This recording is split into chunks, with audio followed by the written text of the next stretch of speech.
So I'm here with Frederic. Obviously, we're here, Teamsport Go-Karting in Acton, and you surprised me. I couldn't believe how quick you were. How was your racing experience first? Yeah, honestly, no racing experience at all, but maybe they give me a good car. Yeah, maybe. I have to ask. You didn't know that I asked for additional power at the beginning. That's so why, you got extra boost. Exactly. Extra boost. I have to ask because obviously you were part of the FIA before you came to Mahindra. Like, what was the transition like? What made you decide to become team principal at Mahindra? Opportunity first of all. Attracted by the challenge. I like challenges. When I always alternated in my career, organization and racing, always. I did at Renault Sport organization, moved to Peugeot and Citroën for racing, then FIA organization. So that was the good moment to be back to racing. And after 10 years, it was the moment to think of opening a new chapter. Yeah. But when the opportunity came, what I liked was the spirit and what was proposed to me, to say, okay, we need someone to change the team, change the structure, and bring Mahindra back to podiums.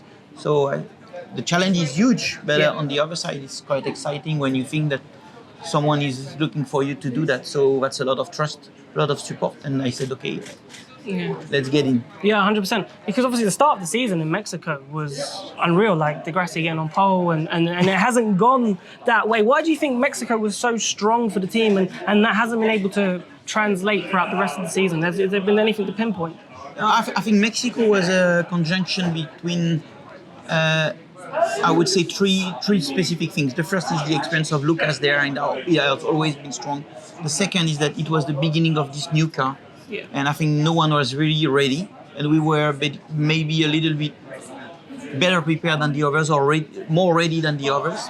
And the third part is it's those type of weekends where everything goes perfect and you don't understand why necessarily in full details, but you know that it's going well. Yeah. And that's that specific feeling, and it has made the team believe, get confident, and then at the end you deliver the result. So that's probably I always say it's the tree which is hiding the big forest behind.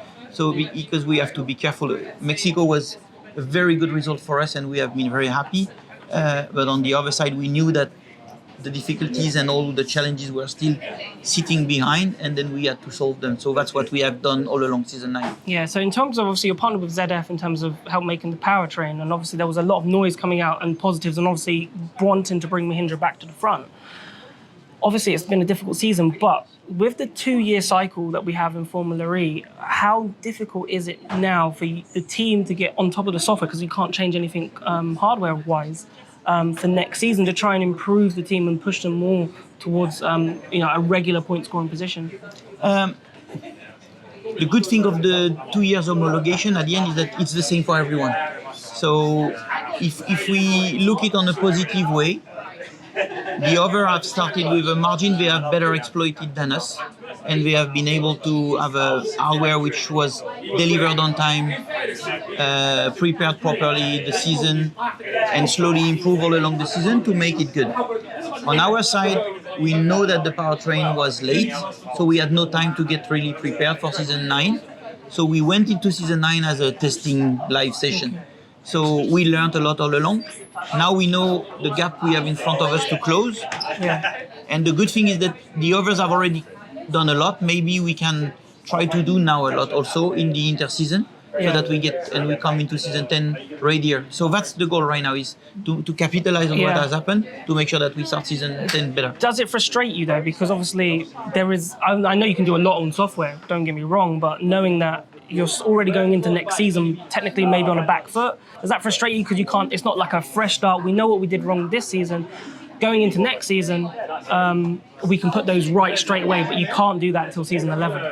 Yeah, I knew when I arrived. So frustrating, yes, but not enough to get discouraged. So we are still pushing, because until we get the proper use of what we have, we still have margin, and we still can progress a lot. So we have what we have, and with this we need to deliver better. Of course. I have to ask about Rowland, because I wouldn't be doing my job if I wasn't. Obviously, how much did that come as a shock, him departing midway through the season? What was that sort of situation like? I think that question is more to ask to Oli than to me. Maybe, I don't know, but from your side. No, from my side, was important to keep Oli in the team as long as possible.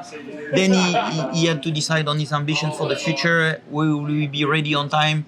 Will he have other opportunities? And at one moment, the good thing is that we spoke in a good way where we both agreed on what was the best for everyone. Of course, not to put any words in anyone's mouth.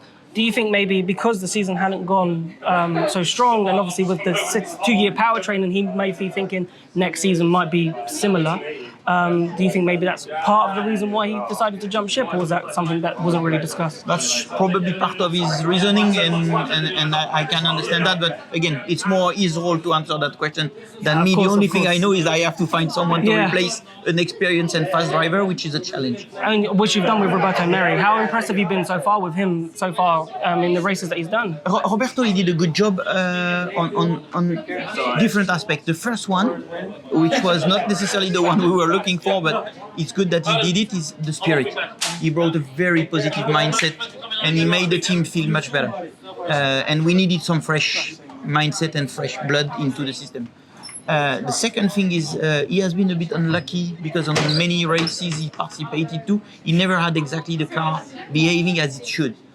So we hope that this weekend in London he will have exactly the car he needs and he will perform more. But for the moment he has been able to close in quali, which is good, and improve a lot. The race pace is still to be improved, particularly on the energy consumption side.